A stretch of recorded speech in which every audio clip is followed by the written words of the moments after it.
নমস্কাৰ মই আপোনালোক সকলোকে নমস্কাৰ জনাই শ্ৰদ্ধা জনাই আৰু মোৰ বন্ধুসকলক মোৰ মৰম জনাই আজি কেইটামান কথা আলোচনা কৰিব খুজিছোঁ। স্বাভাৱিকতে বিষয়টো হ'ল জুবিন গাৰ্গ।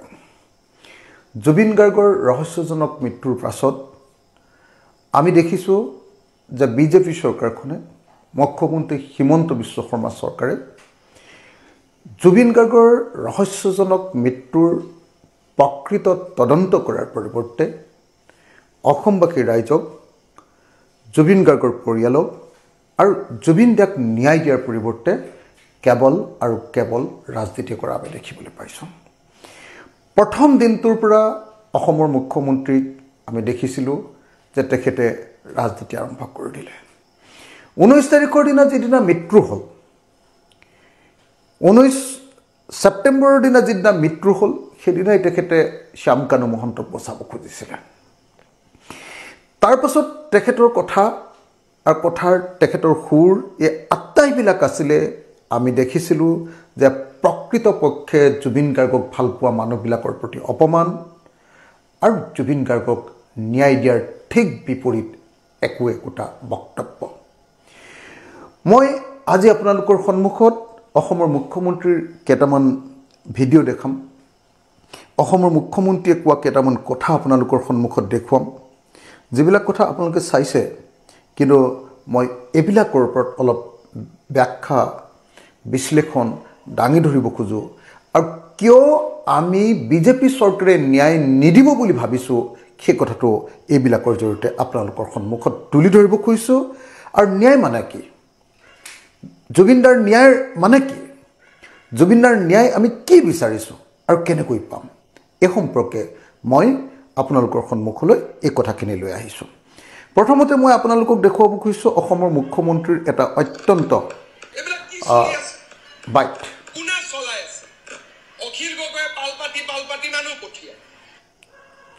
আপোনালোকে শুনিলে যে জুবিনদাৰ যি সমাধি ক্ষেত্ৰ, যাক আজিকালি আমি জুবিন ক্ষেত্ৰ নাম দিছোঁ, সেই সমাধি ক্ষেত্ৰলৈ এই যে মানুহবিলাক যে আহিছে, সেইটোক লৈ অসমৰ মুখ্যমন্ত্ৰীৰ সাংঘাতিক ধৰণৰ অসন্তুষ্টি, সাংঘাতিক ধৰণৰ খং।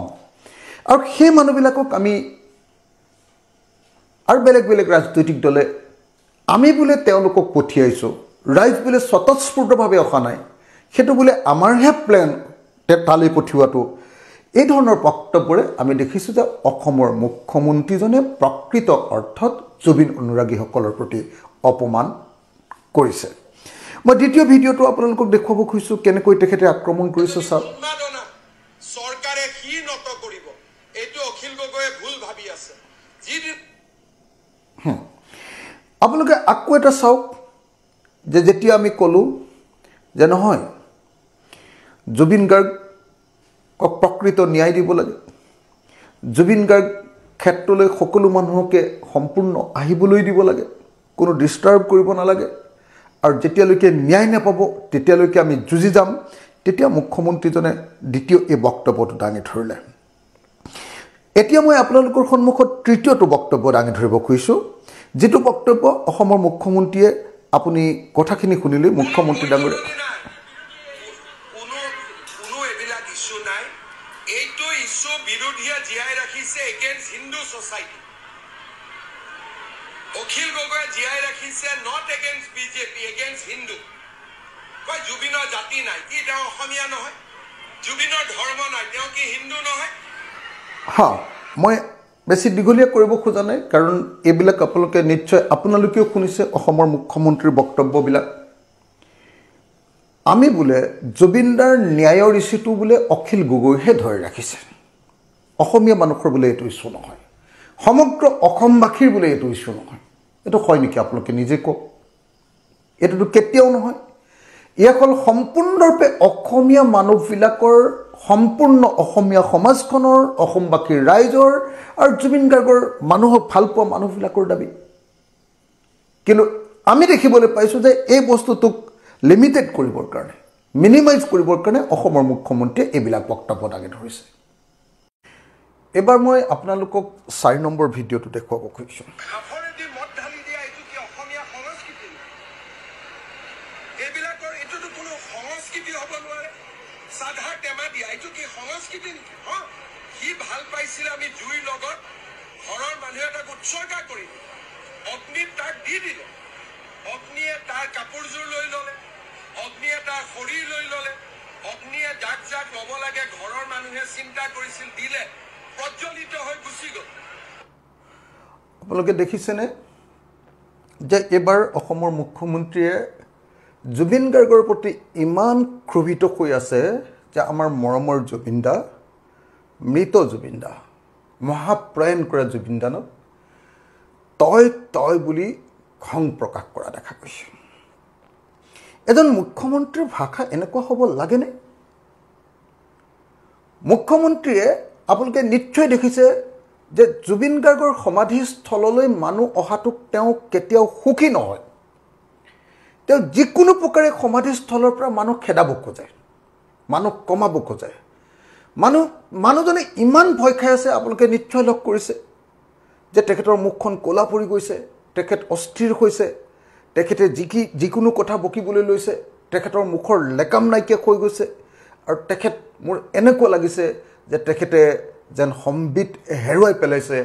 আৰু এনেকুৱা লাগিছে, ক'বলৈ বেয়া কিন্তু ক'বই লাগিব, যেন জুবিন গাৰ্গৰ জনপ্ৰিয়তা, জুবিন গাৰ্গক লৈ মানুহৰ কনচাৰ্ণ আৰু জুবিন দাক লৈ মানুহৰ যিটো ক্ষোভ, বেদনা আৰু জাষ্টিছ ফৰ জুবিন গাৰ্গ বুলি ন্যায় বিচাৰৰ যিটো তাগিদা, এই তাগিদাটোৱে যেন অসমৰ মুখ্যমন্ত্ৰীক সম্পূৰ্ণৰূপে কি কৰি পেলাইছে। মই শব্দটো ক'বলৈ বেয়া পাইছোঁ। অসমৰ মুখ্যমন্ত্ৰীয়ে যেন সঁচাকৈ চেতনা হেৰুৱাই পেলাইছে। মই সেইকাৰণে আপোনালোকক আৰু এটা মুখ্যমন্ত্ৰীৰ ডাইলগ আপোনালোকক শুনাব খুজিছোঁ। এইটোৰ পিছত মই নেক্সট আৰু এটা চাওক, একেটা বিষয় এইবাৰ প্ৰেছ মিটত ক'লে। আমি ইমান দিন কোৱা নাছিলোঁ, এতিয়া লাহে লাহে ক'ব লাগিব, নহ'লে সমাজখন বেলেগ লাইনত গুচি যাব নহয়। দুখ লাগে নহয়, জুবিনৰ সমাধিটো এনেকে সাফৰত মদ ঢালি দিছে, চাধা দিছে, ফুল দিব লাগে গৈ পেলাই। দেখিছে তাৰমানে 50 বছৰ পিছতো তাত তো আপোনালোকে যদি চাই তেতিয়াহ'লে আপোনালোকে দেখিব তেখেতে আকৌ কি ক'লে চাব দেই। কথাবিলাক আমি ইমান দিন কোৱা 50 বছৰ পিছতো তাত যদি পৰম্পৰা হৈ যায় এইটো যে এইটো সমাধিত আহিলে চাধাই দিব লাগে, এইটো সমাধিত আহিলে মদেই দিব লাগে, তেতিয়া মানুহেতো বিষ্ণু প্ৰসাদ, জ্যোতি প্ৰসাদ, ভূপেন হাজৰিকাৰ লগত কম্পেৰিজন কৰিব নহয়। দেখিছেনে, এইটো সমাধিত চাধা দিব নালাগে, ইয়াত চাধা দিব লাগে। আপোনালোকে লক্ষ্য কৰিলে, দিব নালাগে, ইয়াতে মদ দিব লাগে। লক্ষ্য কৰিছে, আমাৰ লক্ষ্য কৰিলে অসমৰ মুখ্যমন্ত্ৰীয়ে জুবিন গাৰ্গক বদনাম কৰিবৰ কাৰণে যিমান ৰাজনীতি কৰিব লাগে সিমান ৰাজনীতি কৰিছে। আপোনালোকে যদি এই বাক্যটো সাৱধানেৰে শুনিলে তেতিয়াহ'লে নিশ্চয় দেখিলে যে বেলেগ কথা নাই, যেন জুবিন গাৰ্গক লগ পাবলৈ অহা সকলো মানুহে যেন জুবিন গাৰ্গক চাধাৰ টেমা দিছে, জুবিন গাৰ্গক যেন মদ ঢালি দিছে, তাত যেন মদৰ বটলেহে যেন গোটেই ভৰ্তি হৈ আছে, মানুহৰ খোজেৰে নহয়, মানুহেৰে নহয়।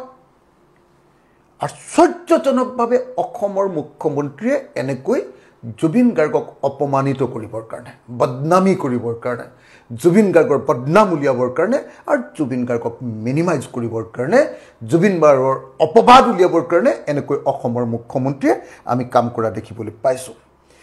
অসমৰ ইতিহাসত চাগে তেনেকুৱা কোনো মুখ্যমন্ত্ৰী জন্ম হোৱা নাছিল। ভূপেন হাজৰিকাৰ মৃত্যু হৈছিলে, ভূপেন হাজৰিকাৰ সময়তো লাখ লাখ মানুহ ওলাইছিলে। আমি তৰুণ গগৈ ডাঙৰীয়াক এনেকুৱা বক্তব্য দাঙি ধৰা দেখা নাছিলোঁ। আজি যেতিয়া জুবিন দাৰ মৃত্যু হ'ল আৰু আটাইতকৈ যেতিয়া জুবিন দাৰ জাষ্টিছ ফৰ জুবিন গাৰ্গ এই বাক্যটো মানুহে লিখিবলৈ আৰম্ভ কৰিলে আৰু আমাক জাষ্টিছ লাগিবই বুলি ক'বলৈ আৰম্ভ কৰিলে, অসমৰ মুখ্যমন্ত্ৰীজন যেন সাংঘাতিক ধৰণে অসন্তুষ্ট হৈ পৰিলে। কিয় মুখ্যমন্ত্ৰী ডাঙৰীয়া, কিয় জুবিন গাৰ্গৰ প্ৰতি আপোনাৰ এই অপমান? কিয় আপুনি জুবিন গাৰ্গক সঁচাকৈ এনেকৈ বদনামী কৰিব খুজিছে? এই প্ৰশ্নৰ উত্তৰ আমি বিচৰাৰ অধিকাৰ নাইনে বাৰু মুখ্যমন্ত্ৰী ডাঙৰীয়া?